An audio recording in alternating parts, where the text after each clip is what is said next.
ஏசுராஜா ஓடி வந்தாரா நம்ம ஏழைகளை தேடி வந்தாரா நாட்டுப்புற வீட்டுல மாட்டு கொட்டா ஓட்டுல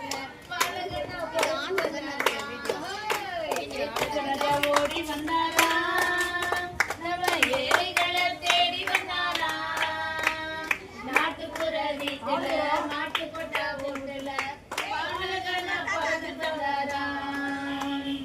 ஊருல தான் யாரு இல்லைங்க நம்ம தேவி பக்கம் பாருங்க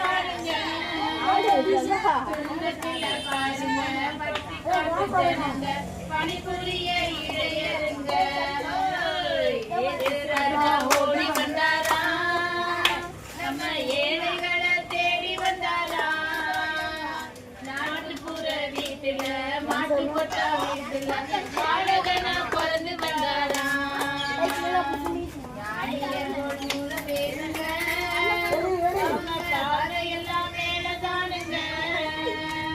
நாலு பேரை நம்புங்க வாழ்க்கையெல்லாம் ஏசுங்க ஏசுனாத நம்ம சேர்ந்துங்க We wish you a Merry Christmas. We wish you a Merry Christmas and a Happy New Year. Happy New Year.